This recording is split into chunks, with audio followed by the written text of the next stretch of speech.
What's up, Steelers fans? Welcome back to another episode of Around the Burgh, our final game preview of the 2021 regular season. I'm your host, Mitchell Wolf, here with my co-host, Shane Kubis. Shane, how you doing today?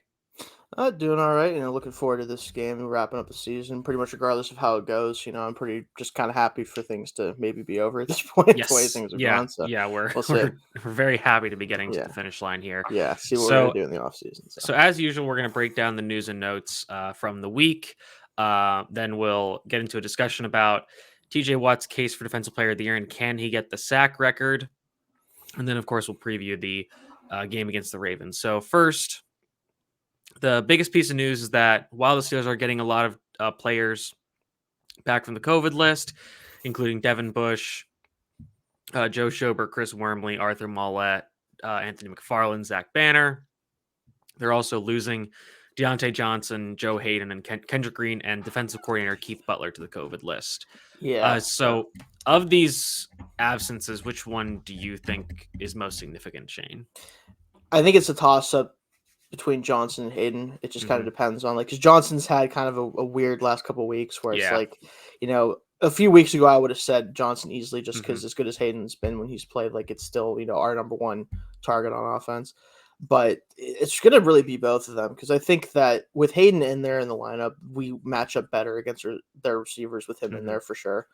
Kind of creates a couple matchups I don't like if he's not out there, and then Johnson it would make Claypool have to step up, more, which he hasn't really done in the last couple of weeks. It'd have to make James Washington and Ray McLeod probably be the number one receiver technically the way that we've been calling games. So it wouldn't be ideal to be missing either one of those guys. Yeah, I think I'd agree with you that Johnson is the more significant, mostly just because of how it affects the rest of the depth chart. Right. Because you're asking guys who have kind of struggled to step up to take on bigger roles, whereas on the other side of the ball, guys like Akella Witherspoon, Cam Sutton in places, and Arthur Mollett have all kind of done a better job of stepping up and being that quote next man up. So I think I would definitely pick Johnson there, and this kind of encapsulates this season for Kendrick Green, just kind of ending on not a bang but a whimper, and then Keith Butler being out will be interesting. I think Tomlin will be taking over a lot of those duties, but I'm fine with that. Yeah, but I think also Terrell Austin, who's been a defensive coordinator for other teams, will be doing a lot of because I think he's the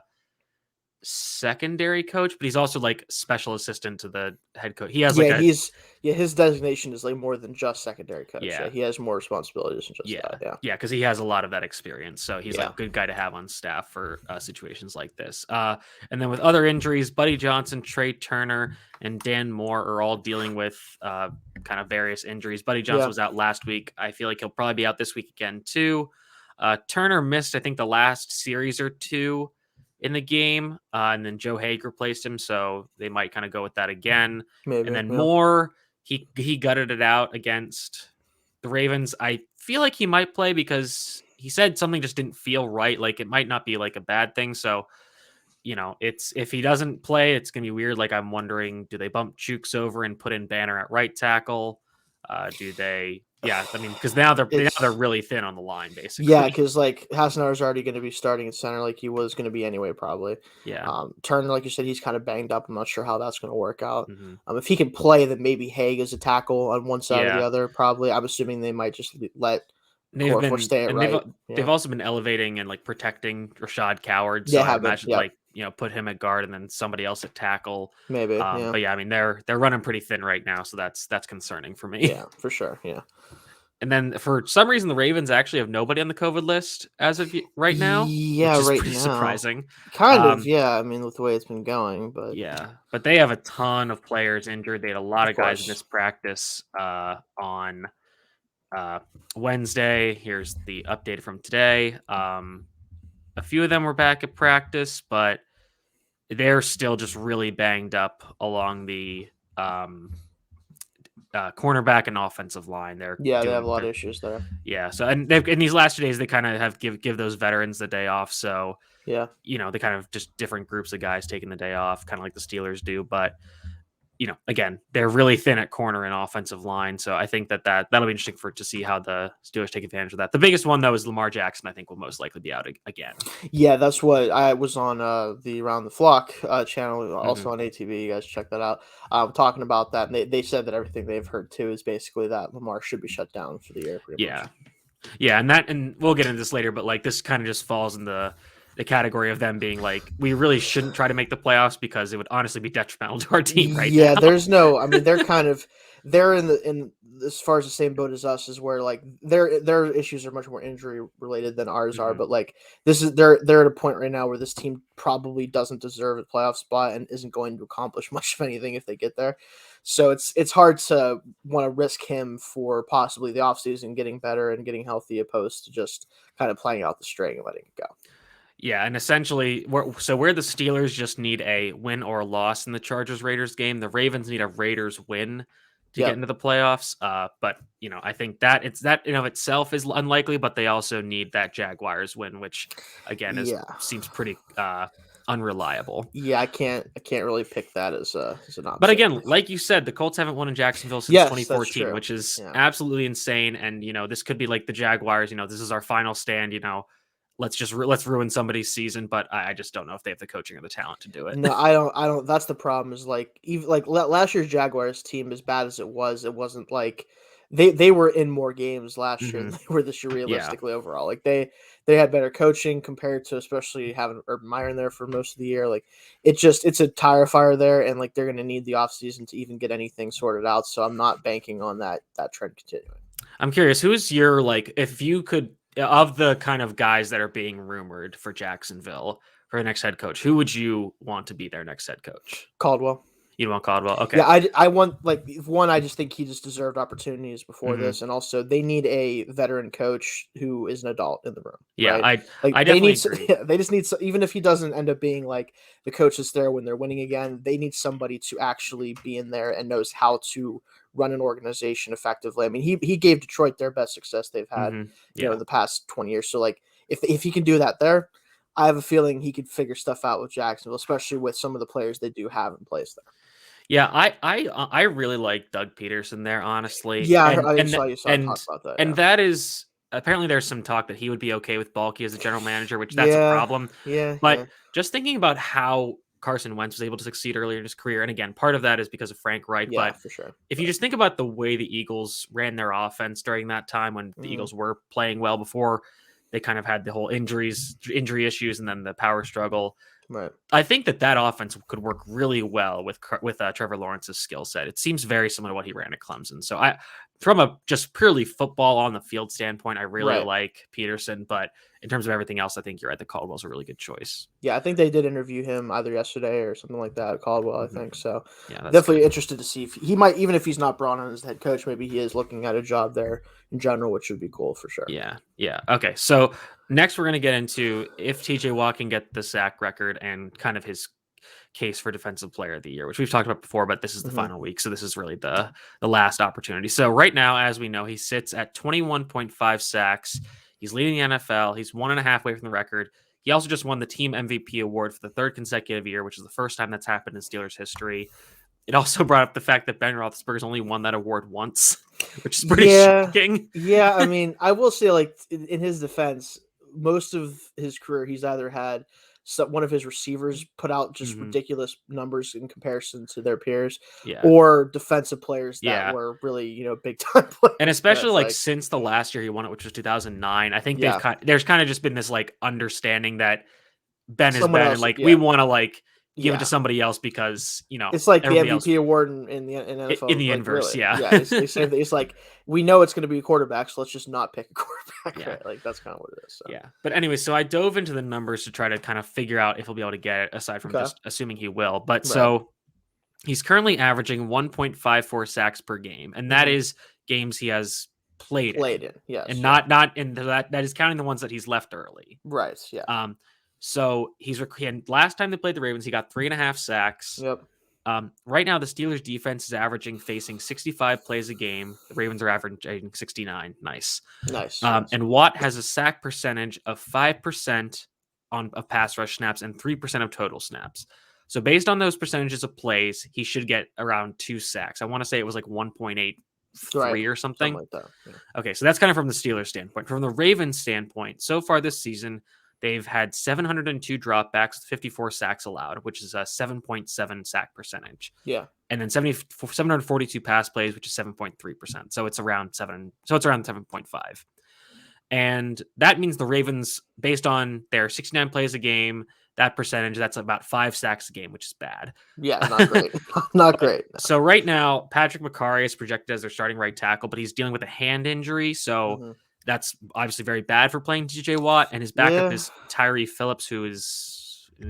He's a tackle. yeah. Well, more of a guard, but he'll play. He's one of those. Just again, the offensive line depth for most teams is just not great, and that's just kind of what it is. I mean, you don't really expect much from guys, especially down the depth chart. So but I know the Ravens guys like him. He just got a contract extension. Von Miller thinks highly of him, so that's interesting. Yeah. But he's allowed 23 pressures, which is 18 hurries, 1 hit, and 4 sacks. And last game, he only allowed 3 pressures to Watt. So I think that's because of those hustle sacks and effort sacks we talk about with Watt. And with Lamar Jackson, those are very important because you need to be able to... you have to make sure that he doesn't have the ability to break the pocket fully and actually get up the field. So that was really what kind of, especially in the last game where he had those sacks, is primarily him just not allowing Lamar to get away, basically. Yeah, exactly. So the Ravens passed the ball on 63.5% of their snaps. And Huntley has taken 178 snaps as the primary quarterback.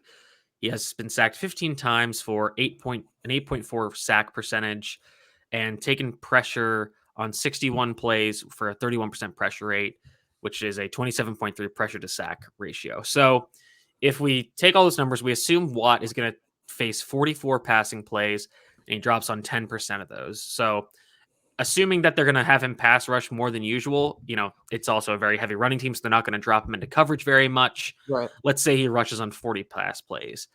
Based on his sack percentage, that's 2.2 sacks. So all the numbers for me point to him getting there. Even I'm sure the Ravens are going to try their best to thwart him, but just based on how I expect them to attack the Ravens, what I expect the Ravens to do, what they can't do, I think he has a very good shot at getting it this week. Yeah, and I mean, obviously, all the numbers are great, and I agree with everything because it makes a lot of sense the way that the game might play out. But it's really just going to be about that exactly. Are we able to get a lead and make the Ravens have to throw the ball maybe a little bit more than they want to already, right? The running game for them has been a mess because of the injuries and offensive line play and everything else. And Huntley has acquitted himself very well, honestly, compared to what people probably would have thought, myself included. But to me, like you said, I think that they definitely don't want him to get this record, obviously. And I do wonder, unlike they did in the last game, are they going to put 2, maybe even occasionally, depending on the play, 3 guys his way to kind of force him to play less aggressively and kind of hang back and maybe do some of what he did against Cleveland, try to bat balls, stuff like that. That could be a problem a little bit. I'm wondering if to kind of lean into that, and I think the Steelers kind of do this to a certain extent anyways, is that they don't, because Ravens have mobile quarterbacks, typically the strategy for that is you don't want to just go pin your ears back and go get him because that opens up those rushing lanes. So I think Watt will kind of and that's kind of how he gets all these sacks against the Ravens, because he slow plays the rush a little bit because he wants to maintain his kind of arc and his pass rush lane integrity. Yeah, exactly. Yeah. To prevent Jackson from getting out. So, and then that applies to Huntley as well. So, they might not do that just because then you've got 3 guys against a guy who's not, quote, trying. Yeah, that's the problem. I think it depends on how the Steelers play, like you said, too. Because if they try to do kind of like a soft, rush, that's they're staying with them, but they're not trying to go up the field and give up, like you said, that the pocket to escape the pocket in the front, as opposed to trying to make him go around the side. If you can keep him contained and they realize, okay, they're not really coming off the line at full speed, they're trying just to keep him in the pocket, then that could change their strategy as far as who they're having block him or how many people they have blocking him. Yeah, and we'll just kind of get into the matchup preview with how we're talking about this, because I think that the way to stop Huntley is that he's pretty inconsistent in terms of throwing the ball deep. Yes. So if I'm the Steelers, I'm going to kind of almost force him to do that, because just flood all the short and intermediate zones. Don't bring a ton of pressure, kind of force him to look deep and make those questionable throws, or have him tuck and run, and then you've got your guys kind of slow playing the rush to wait for him to try to get out, and then you can sack him once he does that, and maybe keep a linebacker and a spy. So you're kind of either forcing him to make a turnover worthy play by throwing a bad pass, or try to scramble, and then you can sack him. So if that's kind of how I'm anticipating that they'll attack the Ravens this week. That would make a lot of sense. Like you said, that's the one shortcoming of his game that we've seen so far, is that it's kind of most guys who are in his position of being a backup or fringe backup players, they're normally not able to attack deep very well. That's kind of just what it is. So that part of his game is definitely not there at this point. So if they can make him, or at least force him to take those shots because they're not giving him everything else, that will hopefully work out in our favor with a couple of turnover plays.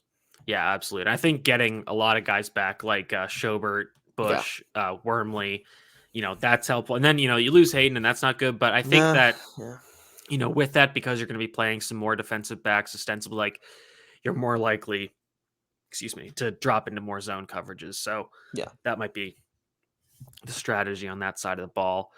In terms of the other side, the Ravens defense is, again, really banged up. So they're kind of all over the place. I mean, against the run, they're awesome. Yeah. And that's where the Steelers aren't super great most of the time. So most of the time, they might just kind of go away from that, unlike last game. I think it just depends. Like, I think that they're going to want to try to establish run early and see if it's there. Like, see if the line is able to create the space that they did last week. And just see if, like, again, like, Najee still had to create a lot of his yards, obviously, we talked about. But he finally had opportunities where it made sense. Like, he could be decisive and just go for it, opposed to having to dance around or try to find a hole that's not there. If they can at least give him lanes to attempt to go through, I think that the run game could be at least effective. I don't think we're going to be able to lean on it nearly as much as we did against the Browns, just because the Browns weren't interested in tackling him after a while. Yeah. But in the Ravens, I can't imagine they're going to play anything like that. So it's going to be interesting. I hope that we are able to at least keep them honest with the run game. I'm not expecting to rush for like 100, 200 yards almost like we did last week. But if we can get a couple nice plays in the run game and just kind of take some pressure off Ben and everything, that'd be fantastic, obviously.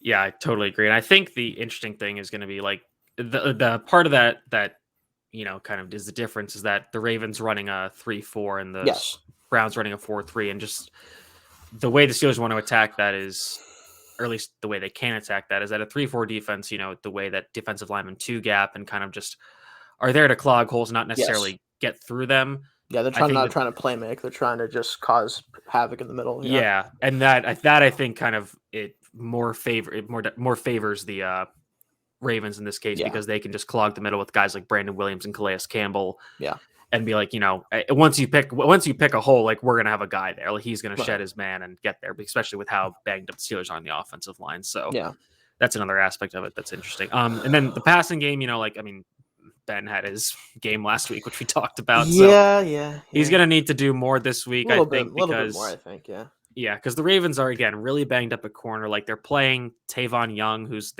one of their better slot corners outside now. They're playing some guys really far down the depth chart at corner. So, when Deontay Johnson was going to play, I was feeling really good about this, because you could find some interesting matchups there, like getting him on Jimmy Smith, who's a bigger corner, but he kind of plays some safety, so he might be a guy you can take advantage of the quickness. Yeah, that's what I talked about too, actually. Yeah, get Claypool on Young, who's small. He might actually win some of those contested catches. And then I was talking about, unfortunately, and then all gets thrown out the window a little bit. Yeah, so I think I still want to use Chase on Tavon Young, but the key is really attacking Kevon Seymour in the slot, because he's been pretty bad since he's taken over there. It's been tough for him. Yeah, so like you said, this is going to have to be a Ray game. It probably will, yeah. I hate to say unfortunately, because I'm happy for Ray that he's been getting this opportunity to play, and he's done really well for the most part with it, right? It's just, again, I don't get it that much. I just don't. Yeah. Especially the way that it's one thing for him to be like the third or fourth receiving option and like get him involved in certain ways, but he seems at times like they just want to go to him a lot. And like, that's fine if it works, but the passing game has been so hit or miss. I just don't know if it's the right idea. We talked about this last time where we kind of mentioned that him and Ben just aren't on the same page a good amount of plays, which doesn't make a lot of sense given how many times they throw to him. And then, the other aspect of it is that, you want to be throwing the ball to guys that you invested, draft capital in, like James Washington. You're throwing to this guy that you kind of picked up off the scrap heap. Instead, it's like, this isn't what we really want to be doing. I mean, with that in mind, like, this has to be I mean, this is James Washington's probably his final performance as a Steeler. Yeah. And so he really needs to show up. I mean, for him, like, that's the problem is, like, he has been underwhelming, honestly. We all know that, like, not just from, like, a playtime standpoint, but he's made a couple nice plays. Like, he had a really nice touchdown a couple weeks ago and stuff like that. But outside of that, it just hasn't been the same impact that he's had when he has been given opportunities in the past. Mm-hmm. And for him to have a chance to actually go somewhere and have a shot at being even a guy that plays 50+% of the snaps for some team, he's going to need to show a lot in this game specifically just to have that as an opportunity next year. Yeah, absolutely. And so that's one of the matchups that I want to talk about. But the other one is JC Hassenauer versus Brandon Williams, because now Hassenauer is locked in as the starter with Kendrick Green on the COVID list. Brandon Williams is a monster of a nose tackle. Yeah, 350, I think, right? Yeah, I think that's conservative. Yeah, so he's at least 350. He's a big boy. And then Hassenauer, he's relatively small. He's 6'2". I don't think he's 300 pounds. If he is, he's barely. yeah. And I mean, he was good last week, but I'm very concerned about him having, kind of having some of those similar struggles that Green had when he has the nose tackle, like head up across from him in a zero tech lineup.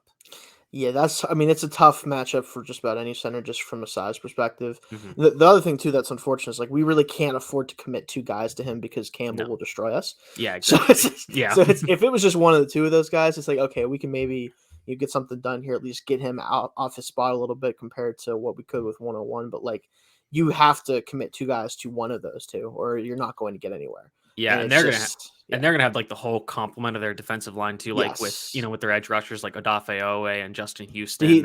I wasn't sure, is he back? He was inactive last week. Okay. Owe was, and then I think Houston was on the COVID list. So I think they both could be back this week. So that would be a big issue. Owe especially concerns me just because his speed isn't a good fit for anyone that we have. Yeah. Well, I'll say this, like, Moore is hurt, but both of them are solid movers. So they are, but that level of speed is yeah, you're absolutely right. Dude's just a different athlete compared to just about almost any edge rusher. Absolutely right.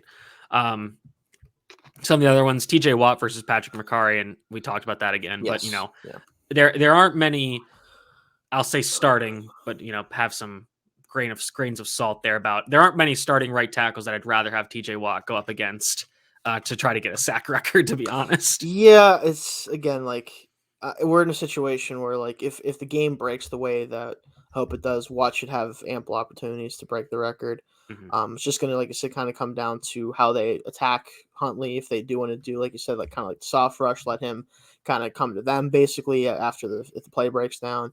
But he's definitely going to be amped up to do it, and I think that they'll figure out a way to get him that sack and half pretty much however they have to do it.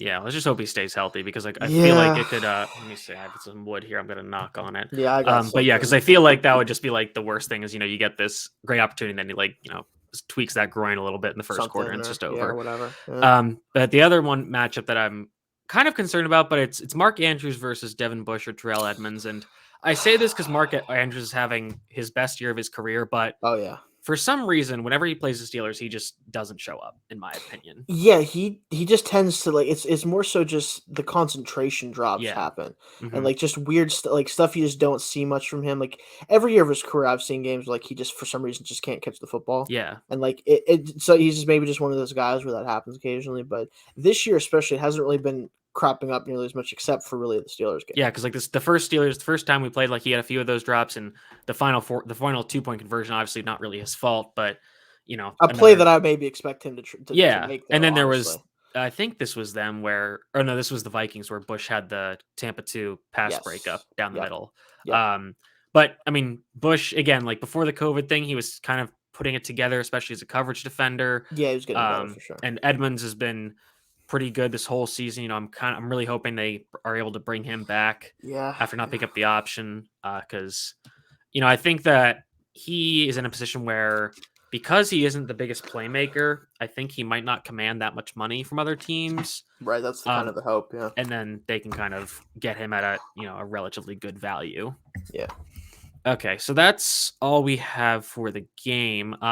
Like we were talking about earlier, this is TJ Watt's chance to lock up DPOY for the year. And I think the biggest thing about it is that this award is all these big postseason awards are pretty narrative driven, and they are based on those counting stats. So, we talked about this earlier, but you can kind of get into a esoteric debate about, quality sack rates and, true pass rush talent and all that. But, at the end of the day, the voters are looking at, like, it would be fitting that this would be finally the year that they really take analytics and stuff into the discussion. Yeah, they would, just because. Why not? Yeah. But like we talked about, like Aaron Donald's having a great season. Myles Garrett he's one of the best edge rushers in the NFL, but he's kind of tailed off from a production standpoint recently. So I really find it difficult to believe there will be a world, especially if he breaks the sack record, where TJ Watt doesn't win the Defensive Player of the Year award. Yeah, I mean, I think it's pretty locked up unless like something weird happens, or like someone has just that's kind of in that race just has a stupid game like he had last week, or something would have to happen that's unexpected for sure. I think if he breaks the sack record, it's pretty much guaranteed. No matter what anyone else does, they're going to give it to him. I mean, it's really hard not to give the guy who broke a NFL record, not just an NFL record, but one of the biggest ones. Yeah, not give him the award. And like you said, it's true that like if you look into like the deeper metrics and look at all the analytics and stuff like that, there's a case to be made about a lot of different players of how close are they to Watt compared to the stats and all that good stuff. But ultimately, he's been by far the most productive edge rusher in the NFL and one of the most just playmaking players in the NFL on defense. And that's really all you have to say about it. Yeah, I mean, once you take in like passes batted, forced fumbles, tackles for loss, all that stuff too, like that really makes the case. And like you mentioned earlier, I wasn't sure if you just said it or before the show, but when he's been out of the lineup, like this defense is just terrible. they don't have any. They don't have the juice. They don't have the ability to get home nearly enough. Like as much as he's not quite as double teamed as a couple other players in the league, he commands so much attention in general by most teams. Like even the Ravens, they had a couple weird plays where they didn't block him very much at all. Yeah. But even like outside of them, like almost everyone's given him a ton of attention this year, and it helps guys like Highsmith and Hayward, especially when everyone is relatively healthy. Like our current guys that are actually available, like Wormley, those guys. It helps a lot for them to be able to make plays, because Wormley's had a lot of really good games this year too, partly because of all the pressure from Watt and from Hayward and those guys. Yeah, absolutely.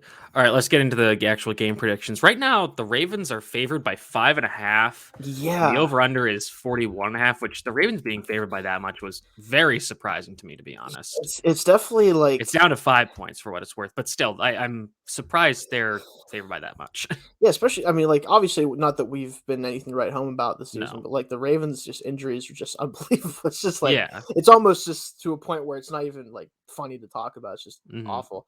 But like, they have their backup quarterback in there, which granted, they've played teams very hard with him in there.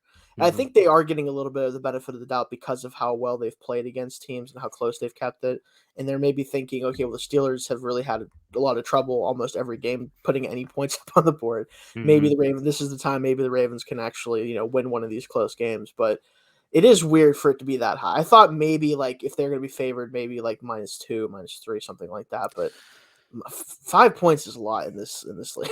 Yeah, and like they are on I think a 6 or 7 game losing streak. So they're kind of due, and the Steelers are coming off a very emotional win on a relatively short week. So on one hand, I kind of get it, but I mean, like, and they have the home field advantage too. But like maybe like a Ravens -3, where a neutral site would be an even line. Because this is just very surprising to me given how banged up they are. But with that being said, I'm still picking the Steelers to win 23-17. I think this is another kind of classic Steelers game where there aren't a lot of touchdowns, lots of field goals, and it's there's going to be a lot of futility on offense once again. But they get a lot of defensive stops, and TJ Watt gets his sack record. Yeah, so I'm going to go with my prediction that I had on the Around the Flock podcast. It was 21-17. So very similar to what you have here. I actually felt my specifics on it was I felt like it'd be, I'm hoping for like a 21-10-ish, lead at the end of the game, and the Ravens get a touchdown, and then they just don't get the ball back, and we kind of run things out. So that's my prediction for that for sure. I think like I said, I think the Steelers, they're just a healthier team overall. And even if they're missing Johnson and Hayden, like I think they'll be able to figure out a way to get this win, even if it ultimately is probably for naught. I think they want this win more than the Ravens do ultimately. And I normally don't factor that in, but in a game in this situation where this is the last chance they have to maybe make the playoffs with Ben, even though, again, they need a lot of help, I think that they're going to get up for this game and make sure that they at least have a shot at the end of the year. Yep, I totally agree with that. So that'll do it for us for this week. We'll be back on Sunday night to recap the final game, and We'll probably be doing our show right around the time the Raiders and Chargers kick off, so we won't know until the end of that game whether the Steelers make it or not. But when we do our later in the week episode, we'll either be previewing whoever the Steelers will play in the playoffs or talking about the beginning of the offseason. Yep, one So, of the two. yep. So in the meantime, Shane, let the people know where they can find your work. You find me at Shane Kubis on Twitter, just how you see on the screen. And also follow at Steelers ATB. Definitely going to be tweeting during the game this week. Definitely probably going to be saying a lot of things I don't need to be saying, especially if the Ravens do anything that I don't prefer them to do. We'll have to see how that goes. If TJ breaks the record, I'll probably be having consecutive tweets of nonsense back and forth for a little while. But outside of that, definitely just follow anything around the block. I know Mitch will talk about that as well. So. Yep, and make sure you're following Around the Block on Twitch, on YouTube, and like Shane said, follow Steelers ATB. So that's you can on Twitter. You can watch our recaps there as well. And make sure you're following me at Mitchell T Wolf WOLFE on Twitter. I'll be having my first scouting report of the 2020 draft cycle come out tomorrow. Ideally, it's on a quarterback. I'll keep who it is a surprise. But make sure you're following us on all those channels. Thanks for tuning in. We hope to have you back next time.